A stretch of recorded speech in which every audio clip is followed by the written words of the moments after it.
Så hvis du sidder i en virksomhed eller i en organisation og arbejder med IT, eller noget, der ligner, og det på en eller anden måde er blevet dit ansvar, prøv at finde ud af, hvad brugernes behov det er. Så vil jeg gerne hjælpe dig lidt på vej. Først og fremmest, så skal du gøre det, at du lukker din computer, træder ud af kontoret og finder nogle brugere. Og det lyder måske nemt.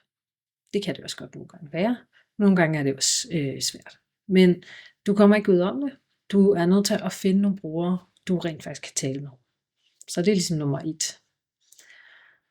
Nummer 2, det er, at det kan være meget godt at vide en lille smule omkring det her med behov, og hvad et behov egentlig er. Så når jeg arbejder med de her ting, så plejer jeg at sige, at der er 3 forskellige ting, eller 3 forskellige kategorier, man egentlig kan putte de ting, som brugerne siger, ned i. Og det første, det er behov, det er dem, vi er ude efter. Hvad er det egentlig, de har behov for? Det næste, det er deres krav. Og den sidste, det er forventninger. De 3 ting lyder måske ens, men der er faktisk ret stor forskel. Så for at komme de her 3 ting lidt nærmere, så kan vi lige prøve med et eksempel. Lige om lidt, når jeg er færdig med at sidde her, så lukker jeg min computer ned, tager den med mig, går ned på den lokale café, køber en kop kaffe, og så arbejder jeg videre dernede. Og ved første øjekast, hvis man bare observerer det, så kunne man godt komme til at tro, at jeg gik ned på den lokale café for at få en kop kaffe.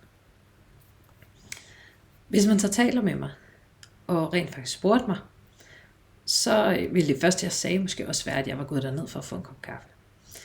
Men det er jo egentlig ikke det, der er mit behov her. Fordi en kop kaffe, det kan jeg faktisk også få herhjemme. Jeg kan også gå ned på alle mulige andre caféer og få en kop kaffe. Jeg kan også gå i 7-Eleven og få en kop kaffe. Så der er et eller andet mere på spil her. Hvorfor sætter jeg mig egentlig lige præcis ned på den café, lige præcis på det tidspunkt? Og det er det, vi gerne vil lidt nærmere her. Måden man gør det på, det er i virkeligheden ved at være nysgerrig og have en god del empati med.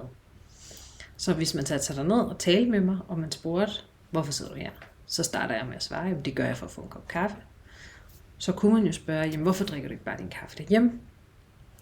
Og så vil mit svar faktisk blive noget helt andet. Fordi der vil mit svar blive, jamen, jeg har også siddet derhjemme, og der drak jeg faktisk også kaffe. Men så sker der det, på et eller andet tidspunkt, så får jeg svært ved at koncentrere mig derhjemme. Så har jeg brug for sådan en change of scenery, for rent faktisk at kunne arbejde videre. Og derfor sætter jeg mig ned på den lokale café. Og så er man jo faktisk kommet ret meget videre. Fordi så har man fundet ud af, at behovet her, det er ikke kaffe. Og det har faktisk ikke ret meget med kaffe at gøre. Det har noget at gøre med at komme et andet sted hen, sådan at jeg kan få lavet mit arbejde. Og der er ret stor forskel på de 2 ting, og der er også ret stor forskel på, hvad det er for et produkt, man skal lave til mig, for at jeg får opfyldt det behov. Så har jeg selvfølgelig stadig nogle forventninger. Når jeg sætter mig ned på en café, så har jeg en forventning om, at der er en god service. Jeg har en forventning om, at de er søde og rare. Det kan også være, at jeg har nogle sådan lidt mere krav. Så jeg har for eksempel et krav omkring, at den kaffe, jeg drikker, den skal smage godt. Den skal være lavet på nogle kaffebønner, som er produceret på en bestemt måde. Så det er ligesom de krav, jeg har, som er lidt mere specifikke. Men det ændrer ikke på, at det mit grundlæggende behov, det er at sidde et andet sted, hvor jeg bedre kan koncentrere mig, så jeg kan få lavet mit arbejde. Det behov kunne jeg også løse på andre måder. Og det kunne sagtens være, at der kom nogen og lavede et eller andet produkt i nærheden af, hvor jeg boede, der kunne løse det behov på en helt anden måde. Men det er det behov, vi er ude efter her. Og det er også det behov, vi er ude efter, når vi er ude og snakke med brugerne om det, de laver.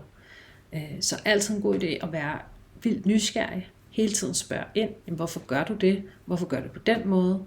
Hvorfor har du valgt at gøre det på en anden måde? Og så skal vi nok få fat i de der behov til sidst.